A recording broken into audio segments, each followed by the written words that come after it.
কিন্তু ইখতিলাফগুলো মানে এই নয় যে এটা শরীয়ত বা ইসলামের উপরে কোনোর উপর একটার সাথে সাংঘর্ষিক। এটা কখনোই নয়। বরঞ্চ এটা ভৌগোলিক পৃথিবীর মধ্যে বিভিন্ন স্তর, বিভিন্ন জায়গা ক্ষেত্রে এই মতভেদটা খুব উপযোগী এবং মানসম্মত এবং আমাদের জন্য রাহমা। এবং এই উসুলগুলো থাকার কারণে দেখা যাচ্ছে যে কিয়ামত পর্যন্ত যত সমস্যা আসবে, সমস্যার সমাধান এই মতনৈক্যর মাধ্যমে আমরা পাই।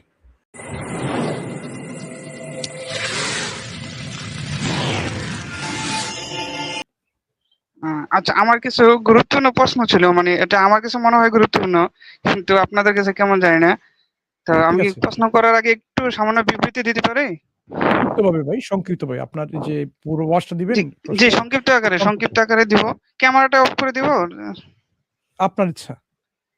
আচ্ছা ভাই, আমি কিছুদিন আগে মানে ইসলামের প্রতি খুব একটু ছিলাম। আমার মন খুব ভালো লাগতো আরকি ইসলাম পালন করতে বা করতে। তো আমি তখন নামাজ পড়েও মানে অনেক শান্তি পেতাম। সেজদা দিলে তখন অনেকটা ভালো ফিল হইতো। তো বিশেষ করে আমি একটা চাকরি করি যেটা হিলটেক্স এ করতে হয়। তো তখনকার সময় যেখানে আমাদের উপজাতিদের একটু আনাগোনা ছিল, কিন্তু আমাদের বাঙালি কোনো খুব কম পাইতাম। তো সেখানে অনেক দূর-দূরান্তে কিছু পাড়া ছিল উপজাতিদের।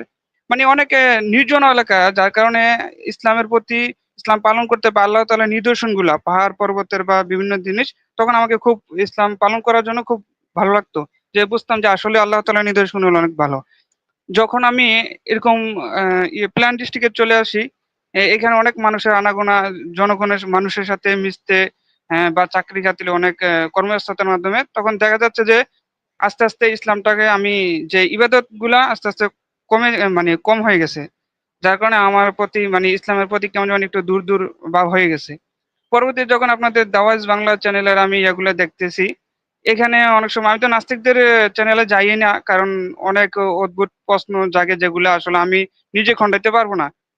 বা যার কারণে আমি মনে করি আমার ইমানের উপর আরো একটা ইফেক্ট পড়বে। কিন্তু আপনাদের চ্যানেলে আসার পর দেখি এখানে আমি চ্যানেলগুলা বিশেষ করে লাইভে হয়তো যুক্ত হতে পারি না। কিন্তু পরবর্তীতে আমি এগুলা দেখি। দেখার পরেও দেখি যে না, আসলে অনেকে যে প্রশ্নগুলা করে সেই প্রশ্নগুলোর উত্তরগুলো আপনারা দেন। তারপরে আমার এ থেকে মনে করেন যে আমার বিভিন্ন প্রশ্ন চলে আসে এরকম মনের মধ্যে যে আসলে এরকম হবে কিনা। এখন আমার প্রশ্নের মধ্যে একটা প্রশ্ন হচ্ছে, এই যে আমরা যে জিনিসগুলা করতেছি, আমাদের পরকাল আছে, সবকিছু আছে, নামাজ কালাম পড়তেছি, সবকিছু করতেছি। এখন আমার কাছে একটা দ্বিধাদ্বন্দ্ব লাগে। আসলে কি আদৌ এরকম হবে কিনা? এখন আমি যে নামাজ কালাম পড়তেছি, সবকিছু করতেছি, যদি না হয় সেক্ষেত্রে কি হবে? আর যদি এটা সত্যি হয় তাহলে তো অনেক ভয়াবহ একটা ব্যাপার-স্যাপার। আর যদি না হয় তাহলে কি আসলে জীবনটা বৃথা? এটা হচ্ছে ১ম কোয়েশ্চেন। ঠিক আছে, আমরা প্রশ্ন বুঝতে পেরেছি।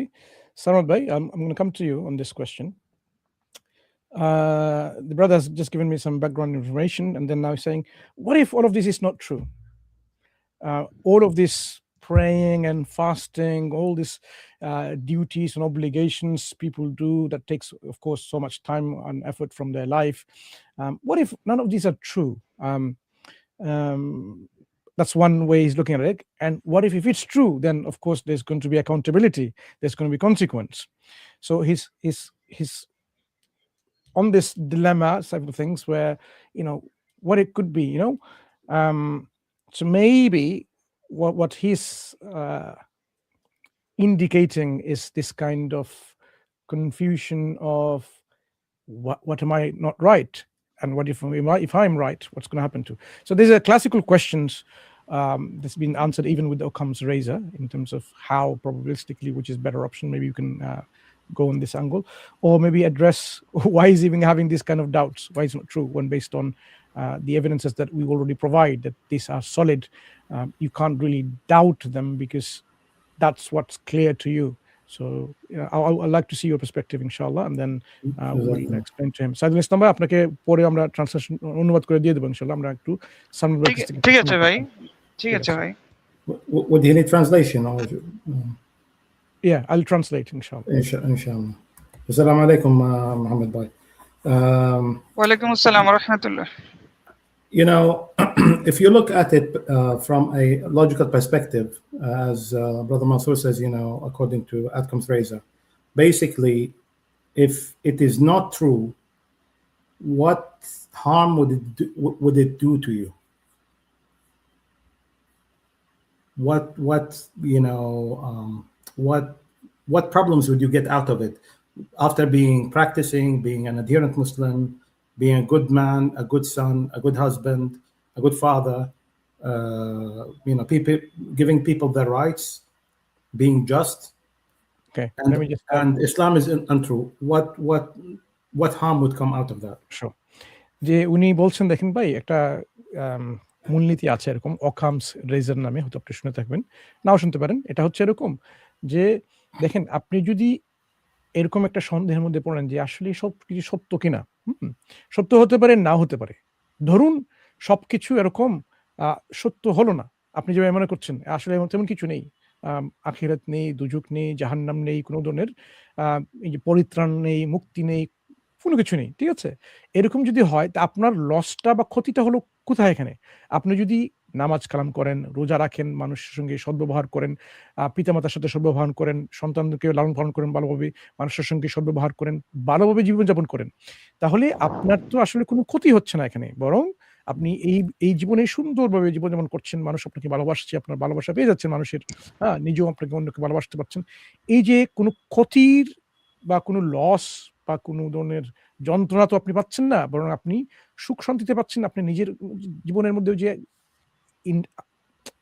ইন্টেলেকচুয়ালি বুদ্ধিমত্তার দিক থেকে আপনি একটা সন্তুষ্ট, একটা পরিপূর্ণ একটা জীবন যেমন করে যাবেন, যেখানে যে কোনো ধরনের ক্ষতি আপনি পাচ্ছেন না ওইখানে, যদি কিছু নাও থাকে। এটা হচ্ছে ওকাম রেজাল্টের একটা বিষয়।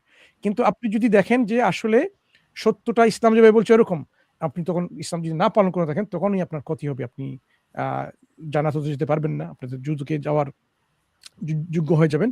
তাহলে লসটা হবে কখন এবং কোন দিক থেকে? যে আপনি যদি এরকম কিছু ধর্ম চর্চা না করে যান, ইসলাম ধর্ম যদি চর্চা না করে যান, যদি ইসলাম সত্য হয় তাহলে আপনার ক্ষতি, ইসলাম যদি সত্য না হয় তাহলে আপনি কোনো ক্ষতি হচ্ছে না। তাহলে এইখানে এই যে একটা গ্যাম্বলিং এরকম মানুষ এরকম করে থাকে যে এই যে একটা অবস্থানে, তখন যদি আপনি দেখেন যে অকামস রেজাল্ট অনুযায়ী আসলে তো ধর্ম চর্চা করাই ওখানে উত্তম। কারণ আমার তো ক্ষতি হচ্ছে না, বরং এটা করলে আমার লাভ হচ্ছে। এটা হচ্ছে শুধুমাত্র একটা যৌক্তিক একটা অবস্থান। এখানে কোনো প্রমাণের কোনো অংশবিশেষ আসেনি। কিন্তু আমরা প্রমাণ নিয়েই তো আমরা ইসলাম বিশ্বাস করি, যার কারণে কিন্তু আমরা নিশ্চিত হব। ওই ব্যাপারটা উনি একটু পরেই আপনাকে বলবেন ইনশাআল্লাহ। সালাম ভাই। Jazakallah khair. So logically speaking, there would be absolutely no harm out of it, brother. Actually, if we follow the logic, it would only be beneficial both for you and whoever is around you. You know, like the people around you, your closest family, friends, and so on, because you would be a positive force in this existence. First of all, the second thing is that not only you would be a positive force by yourself, but you would actually be like a beacon, you know, like a beacon of good will, of good conduct. You would be would be giving an example for other people to follow suit, which only spreads, you know, harmony among society. It spreads positive energy, so to speak, and so on. So it's not only that you wouldn't get harm; it would actually be beneficial in the short term.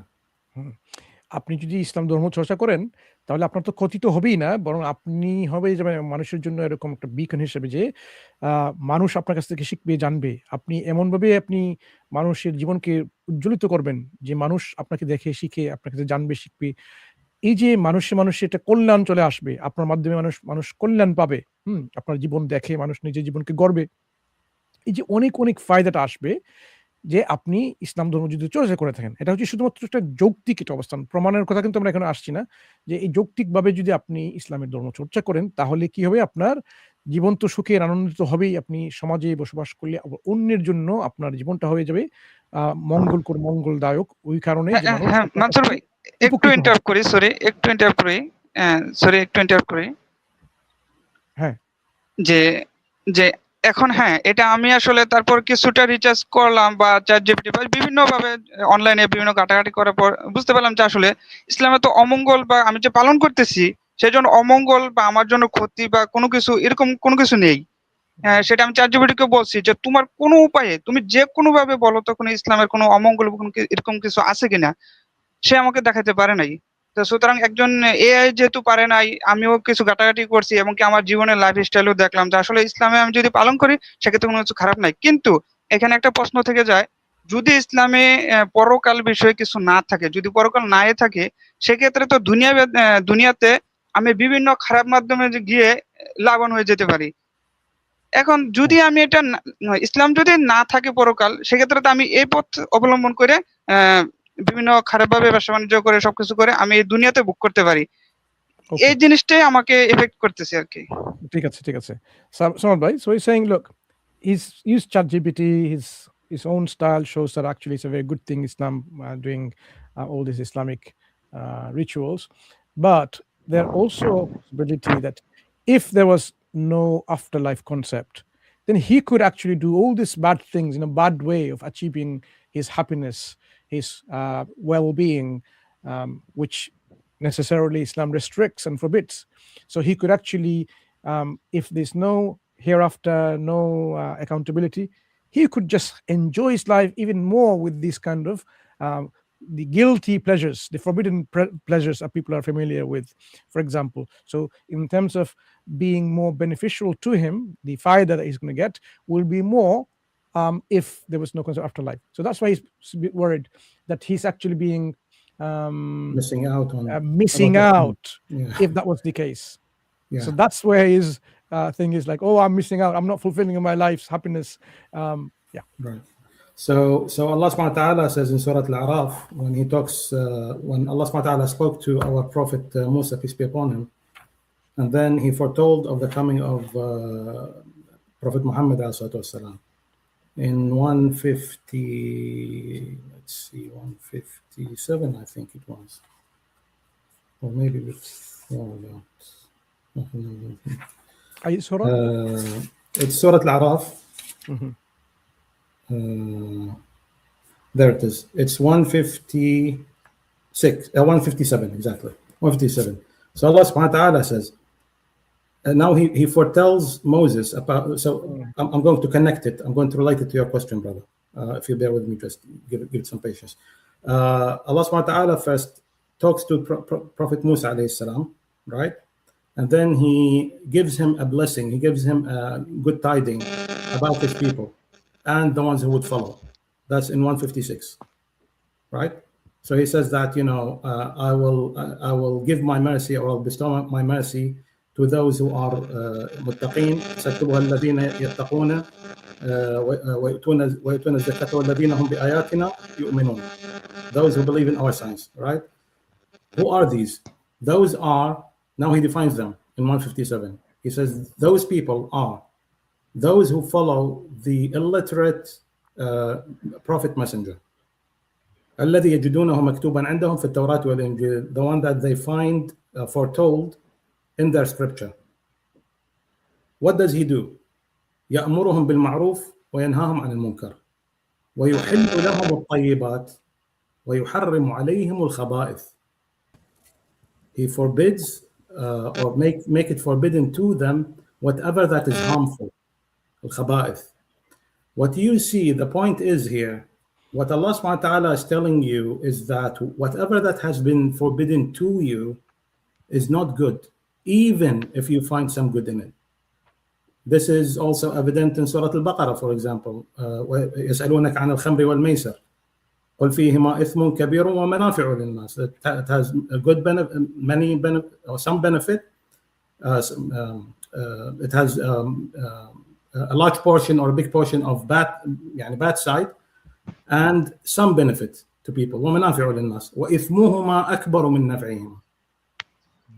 Whatever that's evil or that's damaging or that's harmful coming out of those, الخمر والميسر, يعني alcohol or whatever that is alcoholic or affects the consciousness, and gambling and so on, their harm is much larger, much bigger, and could be even much subtle, by the way, more subtle than you Let me think. translate this section, ইনশাআল্লাহ। দেখেন সানোয়ার ভাই এখানে বলছেন যে দেখেন আপনি যেটা মনে করছেন এখানে উনি দুটো সূরা থেকে কিছু প্রমাণ উপস্থাপন করলেন যে আপনার বোঝার জন্য। সূরাতুল আরাফ থেকে এখানে যে এই যে আগে পূর্ববর্তী সময় মুসা আলাইহিস সালামের সময় একটা সম্প্রদায় ছিল তাদেরকে বলছেন তারা যদি এরকম কি করে যে ভালো কাজ করে এই দুনিয়াতে তো তাদের জন্য ভালো হবে এবং যে কাজগুলো করে এর জন্য আল্লাহর রহমত তাদের জন্য উন্মুক্ত। যারা আল্লাহকে ভয় করে, জাকাত আদায় করে এবং আল্লাহর আয়াতকে স্বীকার করে এবং এভাবে বিশ্বাস করে তাদের জন্য এই যে আল্লাহর এই নিয়ামতটা আছে, পুরস্কারটা আছে। তারা কারা?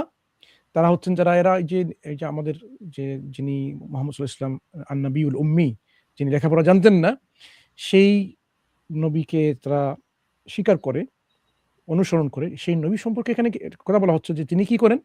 তিনি মানুষকে যে ভালো যে জিনিসটা আছে মন্দের অন্যায় থেকে দূরে থাকার জন্য বললেন, ভালোর দিকে উৎসাহিত করেন, ইয়ামুরুহুম বিল মারুফ, ভালোর দিকে মানুষকে আদেশ দেন, মন্দের দিকে মানুষকে নিরুৎসাহিত করেন বা এখানে নিষেধ করেন। এই যে ব্যাপারগুলো এখানে যে কেন যে আসলে এই মন্দ আসলে প্রকৃতিগতভাবে এগুলো মানুষের জন্য উপকারী নয়, কল্যাণকারী নয়, কল্যাণকর নয়। যে জিনিসটা আল্লাহ নিষেধ করেছেন এগুলো মানুষের জন্য মূলত আসলে কল্যাণময় বা কল্যাণ জনক নয়।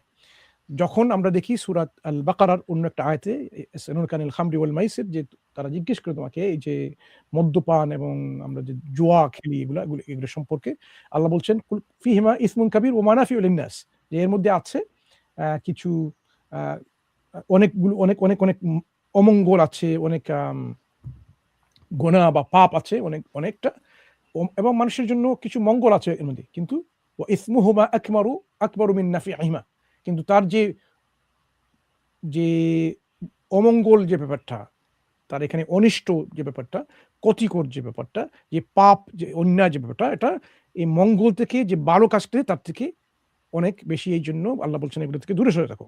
তাহলে যে শিক্ষা এখানে আমরা পেলাম, যে জিনিসটা আল্লাহ আমাদেরকে না করার জন্য, এটা মূলত আমাদের জন্য ভালো না, আমাদের জন্য কল্যাণকর নয়, এই জন্য আল্লাহ না করেছেন। যে জিনিসটা আল্লাহ আমাদের হালাল করেছেন এটা আমাদের জন্য ভালো। এই জন্য আল্লাহ আমাদেরকে বলেছেন, আমি এটা অ্যাড করছি এখানে, সাধারণত বলেননি, যে আমরা হালাল তৈয়ব আমরা খাওয়ার জন্য, যে জিনিসটা হালাল পারমিসিবল এবং তৈয়ব। কারণ আল্লাহ হচ্ছেন এভাবে তৈয়ব, আল্লাহ হচ্ছেন এবং জামাল ইউহিব্বুল, আল্লাহ হচ্ছেন এরকম জামিল ইউহিব্বুল জামাল, যে আল্লাহ এরকম সুন্দর, নিজের সৌন্দর্যকে পছন্দ করেন। তাহলে এখান থেকে আমরা বুঝতে পারলাম যে জিনিসটাকে আপনি মনে করছেন যে আসলে তো আমি এরকম আনন্দ পেতে পারতাম, প্রকৃতপক্ষে এগুলো কিন্তু আপনার জন্য তেমন মঙ্গলকর হবে না, মঙ্গলময় হবে না, কল্যাণকর হবে না। এগুলো মানুষের ক্ষতির জন্য যথেষ্ট। এই জন্য আল্লাহ এগুলো থেকে আমাদেরকে সরে আসার জন্য, দূরে থাকার জন্য বা নিষেধ, বা এগুলো না ব্যবহার করার জন্য, না সেবন করার জন্য নিষেধ করেছেন। আলটিমেটলি এটা হচ্ছে এই যে একটা মানুষের একটা ঝোঁক এভাবে যে আমি এই কাজটা করতে পারি এখানে, যে মদ্যপান, পতিতালয়ে যাওয়া, এরকম বিভিন্ন ধরনের বিনোদন, ড্রাগ, রক এন্ড রোল, যা কিছু পাশ্চাত্য দেশের মানুষের যে ক্ষুধাবিহীন সমাজে যারা এরকম করে থাকে, কিন্তু আলটিমেটলি তাদের ধ্বংসের দিকে এগুলো নিয়ে যায় এবং মানুষকে শান্তি, সুখ, প্রশান্তি দিতে পারে না। এইটাই হচ্ছে সামদ ভাইয়ের মেড পয়েন্ট এখানে। So let's wrap this up, Samad Bhai. Finish your point and then I'm going to finish it, inshallah. I wanted just to make one such example about things that are forbidden, quite common since the dawn of mankind, which is alcohol. Comes in different forms. Brother, sorry, brother. Example for business. আপনি কি বলছেন বিজনেসে এরকম ভালোভাবে না? হ্যাঁ, মনসুর ভাই, আমি বলতে চাচ্ছি ভাইকে বলেন যে আমাকে যে উদাহরণটা চাচ্ছি, যে এক্সাম্পল, যে যদি ব্যবসার মাধ্যমে আমি মনে করেন দুর্নীতি করি বা কাউকে মাপে কম দেই, বা এর ক্ষেত্রে তো আমার কোনো সমস্যা হচ্ছে না, সেক্ষেত্রে তো আমি ভালো প্রফিট পাচ্ছি। আপনি প্রফিট পাচ্ছেন এই যে সাময়িক হিসেবেই, কিন্তু আলটিমেটলি লং টার্ম অনুযায়ী আপনার অনেক ক্ষতি হবে। আপনার এই দুর্নীতি আপনাকে সুখ, শান্তি, প্রশান্তি দিবে না ভাই। এটাই বলছেন যে সাময়িক একটু সুখ, শান্তি, একটু লাভ আপনি দেখতে পাচ্ছেন, কিন্তু লং টার্ম যে দীর্ঘ পরিসরে, দীর্ঘমেয়াদ যে ক্ষতিটা হবে সেটা আপনি এখন বুঝতে পারছেন না। ইসলামের শিক্ষা এটা কি এরকম যে আমি যদি আজকে মাপে কম দিলাম কাউকে, আমি যদি 10 দিন এরকম মাপে কম দিতে চাই, একদিন যদি ধরা খেয়ে যায়, সেক্ষেত্রে আমার আত্মমর্যাদা নষ্ট হয়ে যাবে, সমাজে আমি হেয় হব, এরকম? না, শুধু এরকম না, এটা তো একটা উদাহরণ, এরকম হতে পারে এবং আরো অন্যান্য অনেক ক্ষতি আপনার হতে পারে, যার কারণে যখন আপনার মানুষ আপনাকে জেনে যাবে। দেখেন, আপনি সমাজে যখন বাস করেন ভাই, এই সমাজে বাস করলে মানুষের সঙ্গে আপনার তো উঠা বসা করতেই হবে। তখন যখন লোক আপনাকে জেনে যাবে আপনি তো আসলে এরকম একজন আম, আহ, এই প্রকৃতির মানুষ যাকে বিশ্বাস করা যায় না। হুম, যে এভাবে ওকে ওকে অসৎভাবে। ভাই, আমি প্রথম প্রশ্নের উত্তর পেয়ে গেছি, সুন্দর, মাশাআল্লাহ, আলহামদুলিল্লাহ। প্রথম প্রশ্ন আমি বুঝতে পারছি যে যদি আমি আখিরাতে নাও থাকে, যদিও না থাকে, সেক্ষেত্রে দুনিয়াতে আমার এই ইসলামের আদর্শে চললে কোনো সমস্যা হচ্ছে না। আর যদি থেকে থাকে আর ইসলাম যদি আমি পালন করি, সেক্ষেত্রে আমার জন্য অনেক ভালো হবে, ইনশাআল্লাহ হ্যাঁ, আমি হ্যাঁ, জান্নাতে যেতে পারবো। জি জি, আর এটা যদি হচ্ছে, না চলে, সেক্ষেত্রে জাহান্নাম জি, যেতে এটা হবে। হচ্ছে শুধুমাত্র একটা যৌক্তিক পর্যালোচনা, কিন্তু আমাদের অবস্থানটা একটু ভিন্ন। আমরা মানুষের সামনে প্রমাণ উপস্থাপন করি যে ইসলাম সত্য। সেই প্রমাণটা এমন যে এটা নাকচ করা যায় না, এই প্রমাণকে খণ্ডন করা যায় না। সেই অখণ্ডনীয় যে প্রমাণটা আমরা উপস্থাপন করি, সেই প্রমাণ সাপেক্ষে যখন আপনি ইসলাম চর্চা করে দেবেন, তখন আপনার মনে তো প্রশান্তি থাকবেই, এটা আপনি নিশ্চিত হয়ে যাবেন। আপনি জানেন, আপনি নিশ্চিত যে এটা হচ্ছে আপনার বাড়ি। আপনি যখন ঘরে ফিরেন ভাই কাজ শেষে, আপনি আপনার ঘর আপনি নিশ্চিত না? নাকি আপনি জানেন এটা অন্যের ঘর? যেখানে আপনি থাকেন, না, এটা আপনি সেটা জানি। ভাড়া বাড়িতে আছেন বা আপনার নিজের টাকা দিয়ে আপনি কিনেছেন, এরকম নিশ্চিত। আপনি সেই নিশ্চিত বলেই তো আপনি ওখানে আসছেন, ওখানে গিয়ে আপনি আবার আপনার ক্লান্তি দূর করছেন, একটা বিশ্রাম নিচ্ছেন। ঠিক তেমনি যখন আপনি পরিষ্কার এরকম অখণ্ডনীয় ইসলামের প্রমাণ আপনি পেয়ে যাবেন, তখন ইসলাম আপনি চর্চা সেভাবে করতে পারবেন। এই জন্য আমরা আমাদের দাওয়াজে অনেকগুলো লাইভ স্ট্রিম করেছি, আপনি দেখে নেবেন, যেখানে ইসলামের দেখেছি, প্রমাণ আমি এগুলো উপস্থাপন করি। দেখেছি, এগুলো হ্যাঁ, এগুলো দেখেছি। থেকে কি হয় জানেন? এগুলো থেকে মানুষের এই যে সন্দেহ, ইমানে সংশয়, শক্তি বাড়ে, ইমানে শক্তি হ্যাঁ, বাড়ে, জি জি, সন্দেহগুলো চলে যায়। চলে যাবে ইনশাআল্লাহ। জি এটাই। জি জি। আমার দ্বিতীয় কোশ্চেন হচ্ছে, আমরা Yeah, well, he's okay যে with that ইসলাম পালন question. করছি। He's moving to the second. Okay. হ্যাঁ, বলুন। সরি, না, আপনি বলুন ভাই। হ্যাঁ, আমি, জি, আমি যে দ্বিতীয় কোশ্চেন হচ্ছে, আমরা যে ইসলাম বর্তমানে প্র্যাকটিস মুসলিম হিসাবে, মানে ইসলাম আব্দুল ভাই ছোট ভাই। ইয়ে করা হিসাবে যে পালন করতেছি, আদৌ কি ইসলামটা কি আগেকার সময় হযরত মুহাম্মদ সাল্লাল্লাহু আলাইহি ওয়াসাল্লামের কাছ থেকে এভাবে আসছে কিনা? এখন আমি যতটুকু লেখাপড়া করলাম বা যতটুকু দেখলাম, সেই হিসাবে দেখলাম যে ইসলামটার যে ইসনাদ মানে সনদে আসছে, সেটা দুইটা ভাবে আসছে। একটা হচ্ছে লিখিত ভাবে, আরেকটা হচ্ছে সরাসরি প্র্যাকটিসে ভাবে, মানে একজন থেকে আরেকজন, আরেকজন থেকে আরেকজন, এভাবে দেখে দেখে। তো বর্তমানে আমরা যেটা পাচ্ছি যে লিখিত পাচ্ছি, সরাসরি একজন আরেকজন, যে সবাই সম্মিলিত নামাজ পড়িবা দেখে দেখে। হয়তো মানহাজের ক্ষেত্রে বা মাযহাবের ক্ষেত্রে কিছু সুন্নতের ক্ষেত্রে পার্থক্য আছে, বাট ফরজ যে বিষয়গুলো, এগুলোর মধ্যে পার্থক্য নাই। তো সেটা আমরা দেখে দেখে বুঝতেছি যে আসলে সবাই যেহেতু এরকম ভাবে পালন করতেছে, ইসলামটা কি এখনো ওইভাবে ছিল, হযরত মুহাম্মদ সাল্লাল্লাহু আলাইহি ওয়াসাল্লামের কাছ থেকে ওইভাবে ছিল, এখনো আছে এইভাবে, এবং কি যে লিখিত আকারে যেগুলো পাইছি, এর দুইটা সমন্বয়ে যে এখন যা করতেছি, এটা কি আসলে আদৌ ঠিক আছে কিনা? Brother Sarmad, although the brother have asked a question, but obviously answer is within his explanation. But let me obviously translate the question. So basically, he was saying, since Prophet Muhammad sallallahu alaihi wasallam, the religion that we have now, we have received the religious information through sanad, the chain of narration, and another is through the manuscript. And obviously, this manuscript has been, so there's two side of evidence we have that. And since there is some difference in sunnah, but since we don't have major issues or major discrepancy, if I understand well, brother, that he's saying, are we, I mean, just kind of a reassurance question. It's not like a question. So he's asking, are we following the Prophet Sallallahu Alaihi Wasallam's religion as that was before in 1400 years ago? Jazakallah khair. I'm not sure if the Mufti Tahmid is still around, or is he busy at the moment? I think he's more befitted for this. জি জি জি جزاك الله شيخنا، ان امكنك ان يعني تتطرق لهذا السؤال. جزاك الله خير. يعني الله سبحانه وتعالى يقول يرفع الله الذين امنوا منكم والذين اوتوا العلم درجات، فلن اتكلم في حضرتكم. ওনার ব্যাপারে কথা বলতে না, মুফতি সাহেব যদি আমার উত্তরটা দেয়, হ্যাঁ দিতে পারবে, সমস্যা নেই, আমার কোনো সমস্যা নেই। মুফতি সাহেব যদি দেয় আরো ভালো হবে, উনি যেহেতু মুফতি মানুষ।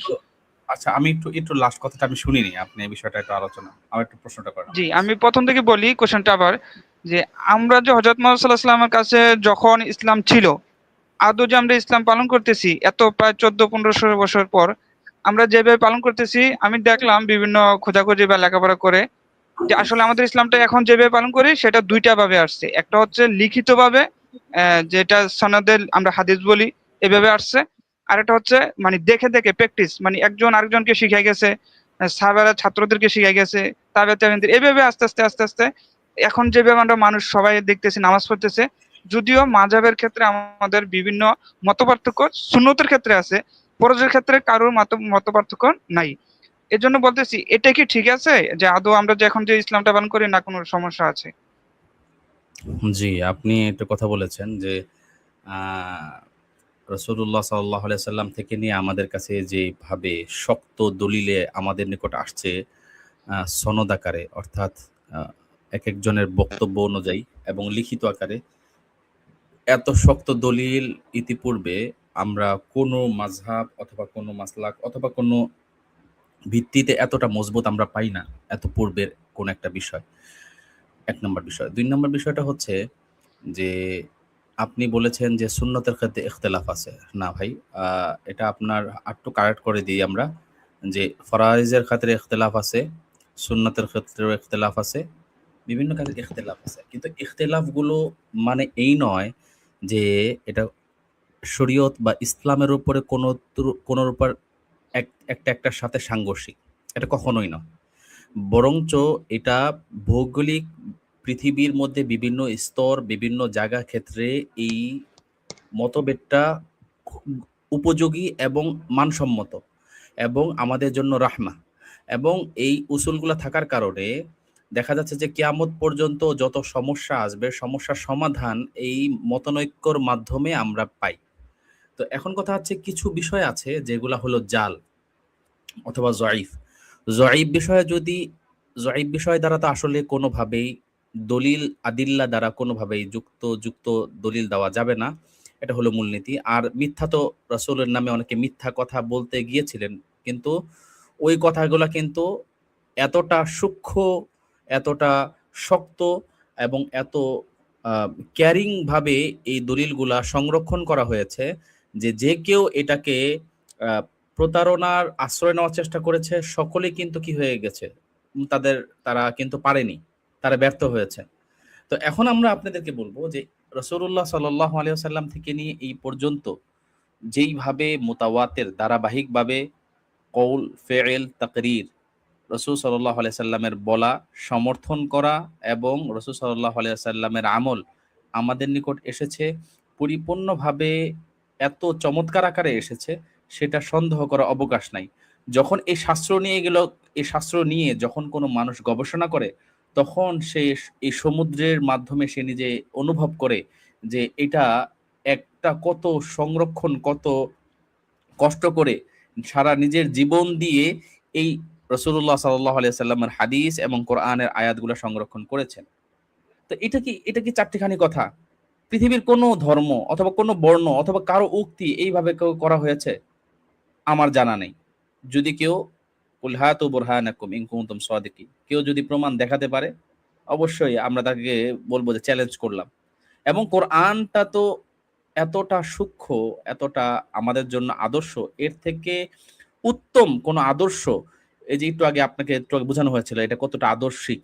তো এতটা আদর্শ জনমনের সামনে এতটা মানুষের জন্য উপকারী এবং সামাজিক বলেন, রাষ্ট্রীয় বলেন এবং ব্যক্তিগত জীবনে মানুষের জীবনে এতটা পরিবর্তন ঘটায়, এতটা শান্তি বয়ে আনে, দুনিয়াতে এতটা প্রতিফল ঘটছে এবং আখিরাতেও যে এটার প্রতিদান আসছে, এটা কিন্তু পরিপূর্ণভাবে দলিল প্রমাণের ভিত্তিতে প্রমাণিত। এটা শুধু এরকম নয় যে একজন দাবি করলো, বাস গোঁড়ামি করলো, এই বিষয়টা প্রমাণ হয়ে গেল। এটা না। ১ নাম্বার হচ্ছে দলিলগুলো শক্ত। ২ নাম্বার, এটার চেয়ে উত্তম এবং এটার চেয়ে আপডেট কোনো ভার্সন আজ পর্যন্ত কেউ আনে নাই এবং সামনে আনতে পারবে না। এবং দলিলের প্রমাণের ভিত্তিতে এগুলা যতটুকু অথেন্টিক, এই অথেন্টিক এত সূক্ষ্ম রকম আর কেউ এই পর্যন্ত প্রকাশ আনতে পারে নাই। এটার মানে এটাই প্রমাণিত হয় যে এটা আল্লাহর পক্ষ থেকে আসছে এবং সংরক্ষিত। মুফতি সাহেব, এখানে আরেকটা ব্যাপার আমি অ্যাড করি আপনার সাথে, যে আল্লাহ সুবহানাহু ওয়া তাআলা কোরআন মাজিদে বলতেছেন লা ইয়াতিহিল বাতিলু মিন বাইনি ইয়াদাইহি ওয়ালা মিন খালফিহি তানজিলুম মিন হাকিমিন হামিদ। যে এই বইয়ের ভিতরে, যে কোরআনের ভিতরে যে ফলসহুড যেটা বা অসত্য বা ইনকারেক্ট কোনো জিনিসই ঢুকতে পারবে না, আল্লাহ এটাকে প্রোটেক্ট করে রাখছে, ঠিক আছে? সো আল্লাহ শুধু এইভাবে দেন নাই, আল্লাহ সুবহানাহু ওয়া তাআলা এটাকে প্রোটেক্ট করছেন যাতে মানুষ, আপনি, আমি, আমাদের একটা রাইটস হচ্ছে যে আমরা কি করব, আল্লাহর সঠিক বিধিবিধান, আল্লাহর যে সঠিক কিতাব, এটা আল্লাহর দায়িত্ব যেটা আমাদের কাছে দেওয়া। আর আমাদের দায়িত্ব কি? আমাদের দায়িত্ব ওইটাকে ফলো করা, যে সময় প্রিস্টিন পিওর পজিশনে থাকবে।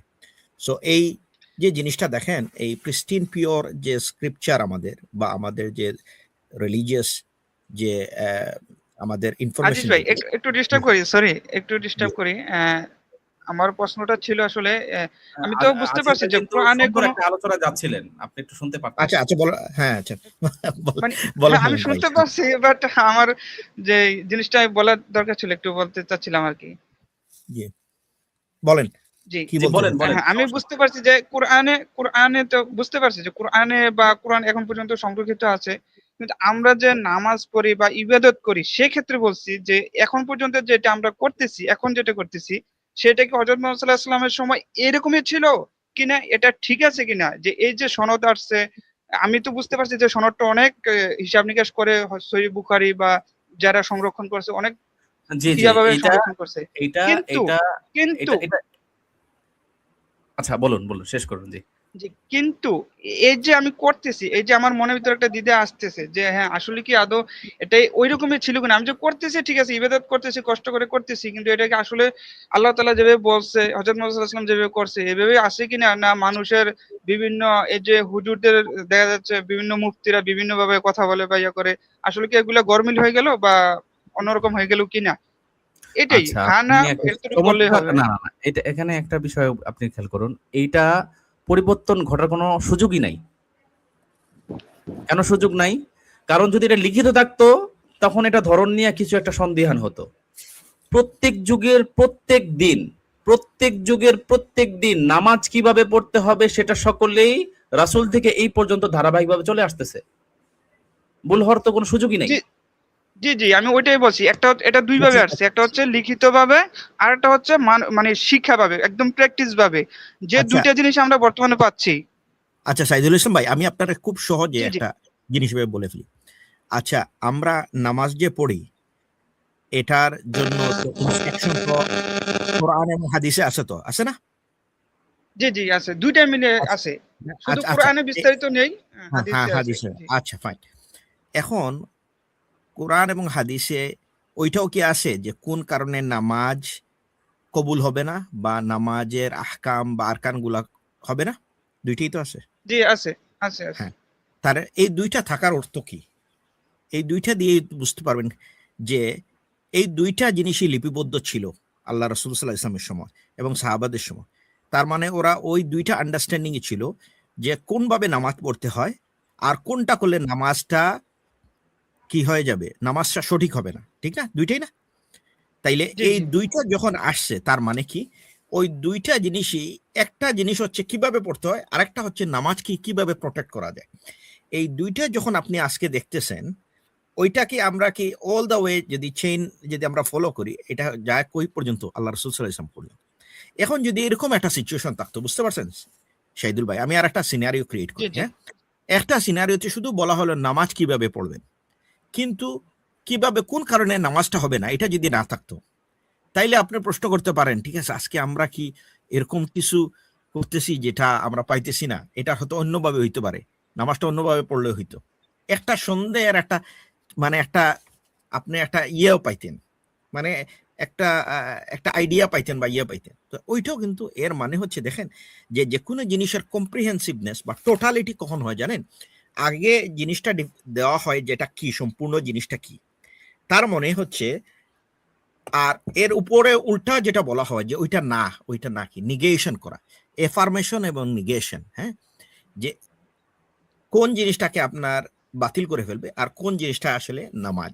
তার মানে থেকে আমরা বুঝলাম যে প্রত্যেকটা ক্ষেত্রে দেখেন যে কোন জিনিসটা, এই যে এফার্মেশন এবং নিগেশন, আপনি দেখেন রোজার ক্ষেত্রে দেখেন, রোজা ভঙ্গ করার কিছু কারণ আছে না? জি রোজা কিভাবে রাখবেন ওইটাও তো বলা আছে। জি আছে। হ্যাঁ, তার মানে এই দুইটা থেকে আমরা বুঝলাম যে এই দুইটা জিনিসই আসছে আমাদের কাছে আল্লাহ রাসূল সাল্লাল্লাহু আলাইহি ওয়াসাল্লাম থেকে এই পর্যন্ত সোফার। ঠিক জি আছে? সো আমার মনে জি হয় আপনি এই জিনিসটা খেয়াল করলে বুঝতে পারবেন যে এই আরেকটা অ্যাঙ্গেলে আপনি দেখতে পারবেন যে আমাদের যে সুন্নাহ বা ট্র্যাডিশনটা কিভাবে প্রিজার্ভ আছে, যে দুইটা সাইডই আছে। একটা হচ্ছে কিভাবে এটা কারেক্ট আর কোনটা করলে কারেক্ট হবে না। বুঝতে পারছেন? তার মানে হচ্ছে জি যে আপনাকে প্রিস্টিন পজিশন ধরে রাখতে হলে, নামাজটা কারেক্ট করতে হইলে আপনার দেখতে হবে কোন জিনিসটা নামাজ আমাকে কারেক্ট করতে দিবে না, ওই জিনিসটার ইনফরমেশন আছে কিনা। তার মানে আপনি যদি ওইটা অ্যাভয়েড করেন তখন আপনার নামাজটা কারেক্ট হবে, আপনার রোজাটা কারেক্ট হয়ে যাবে। মুফতি সাহেব আপনি, বুঝতে আমি পারছি। সরি আপনার পয়েন্টটা আমি এড করলাম, আপনার এখানে আর কোনো না, না, জি আমি সুন্দর প্রশ্ন হয়েছে। উত্তর পেয়ে গেছি, উত্তর পেয়ে জি, গেছি। জি, আলহামদুলিল্লাহ, ধন্যবাদ। আলহামদুলিল্লাহ। জি আমার ৩য় নম্বর প্রশ্ন ছিল একটা, সেটা হচ্ছে আমি কিভাবে মানে ইসলামের পড়াটা কিভাবে শুরু করব যাতে করে সন্দেহ আসলে নিজে নিজে শেষ করতে পারবো? আমি কোন বই থেকে শুরু করব, কিভাবে শুরু করব, এটা আমাকে যদি একটা মুফতি সাহেব সূচি বলবেন। আকারে বলতেন, মানে একটার পরে একটা বই, একটার পরে একটা বই, এরকম জি, ইনক্লুড মুফতি সাহেব। কোরআন থেকে শুরু করে যে। ভাই আমাকে যদি জিজ্ঞেস করেন, আমরা নিজে নিজে বই পড়ে ইসলাম বোঝাটা অসম্ভব। এটা কখনোই সম্ভব না। কারণ ইসলাম আসছে ২ ভাবে, সেটা আপনি একটু আগে প্রমাণ করলেন। ইসলাম জি আসছে ২ ভাবে, আপনি যদি একভাবে বুঝতে চান না, তখন যেহেতু বোঝা ভুল যেহেতু হবে। এখন আমি আমি শেষ করি। কর্ম করি, আমার উত্তরটা এখন শেষ আমি একজন করলে কর্মজীবী মানুষ। এটার জন্য আমি বলছি আপনাকে। এটা আশা করি আপনি বিষয়টা উত্তর দিলে আপনি স্পষ্ট হয়ে যাবে আরকি।